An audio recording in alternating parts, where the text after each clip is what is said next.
জামাত ইসলামী বলেছেন যে বর্তমানে যে পরিস্থিতি তাতে নির্বাচনের জন্য লেভেল প্লেইং ফিল্ড নিশ্চিত করা সম্ভব হচ্ছে না এবং আপনি যদি প্রেজেন্ট আইন শৃঙ্খলা ল অ্যান্ড অর্ডার সিচুয়েশন আপনি দেখেন যে খুব যে মানে কি বলবো মানে খুব খারাপ অবস্থার মধ্যে দিয়েই তো যাচ্ছি আমরা।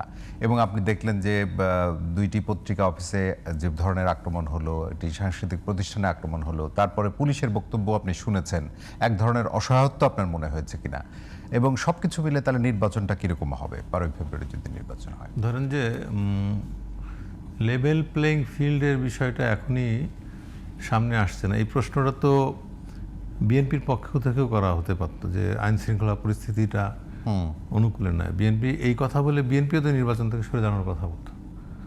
কেন বলছে না বিএনপি, আর জামাত কেন বলছে? মানে বর্তমান প্রেক্ষাপটে বিএনপি বা জামাত এখন প্রধান প্রতিপক্ষ হয়ে দেখা দিয়েছে। কিছুদিন আগে তারা ছিল এক পক্ষের। আপনার যখন যুদ্ধ হবে, যখন প্রতিপক্ষ না থাকবে, তখন নিজেরাই কিন্তু যুদ্ধটা আয়োজন হয়। বিষয়টা এরকম হয়ে গেছে।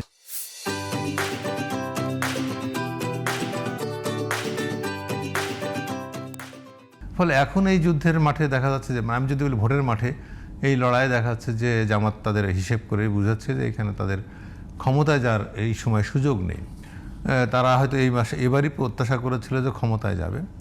অন্যদিকে বিএনপির এই সম্ভাবনাটা অবশ্য বাড়ছে ধীরে ধীরে, 10 ক্রম করছে, সেটি ধীরে ধীরে বাড়ছে। জামাত ইসলামের আসন সংখ্যা ধরেন যে একবার 18 হয়েছিল, পরে 3 হয়েছিল। মানে আমরা যদি বলি 91-এর নির্বাচন এবং 96-এর নির্বাচন 6-7% উপরে তারা, আর থেকে এখন যে তাদের শতাংশ বাড়ে না এই কথা বলা যাবে না। জামাত ইসলাম বা ছাত্র শিবিরের গ্রোথ অনেক বেশি। কারণ আমরা দেখি যে ডাকসু নির্বাচন কিংবা রাকসু নির্বাচনে অথবা ধরেন যে জাকসু নির্বাচনে দেখেছি যে ওদের অবস্থান সময় আছে 1 মিনিট করে আছে নির্বাচনের জায়গায় যদি যায়, তা আমার কাছে মনে হচ্ছে নির্বাচন পেছানোর চেষ্টা জামাত ইসলামে দীর্ঘদিন ধরেই করে আসছে এবং সেই অংশেই তারা এটা বলছে। আজকে যদি বলেন যে প্রথম আলো বা ডেইলি স্টার যে হামলা কিংবা হাদির হত্যাকাণ্ড, যে ঘটনা আবার হাদির হত্যাকাণ্ড ঘিরে প্রথম হামলা, আমি তো মনে করি এক সূত্রে গাথা।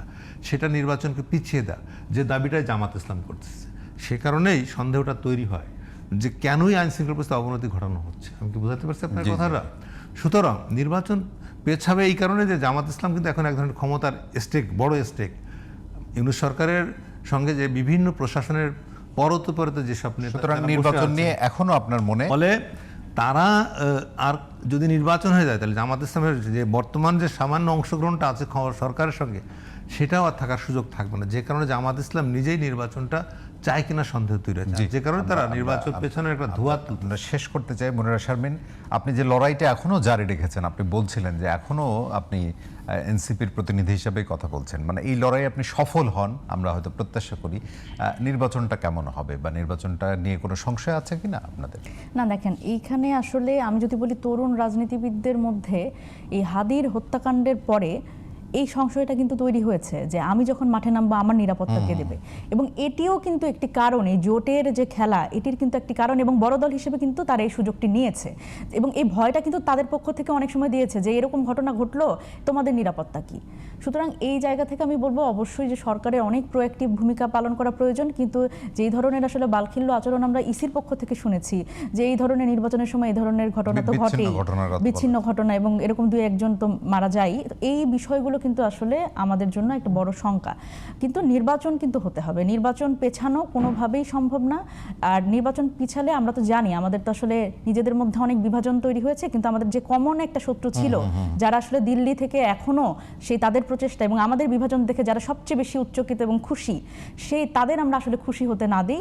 আমাদের আসলে নির্বাচনটা খুব দ্রুততম সময়ের মধ্যে এবং সুষ্ঠুভাবে হয়ে যাওয়া প্রয়োজন, এবং এর ক্ষেত্রে সরকারের একটা প্রোঅ্যাক্টিভ ভূমিকা প্রয়োজন। চমৎকার বলেছেন।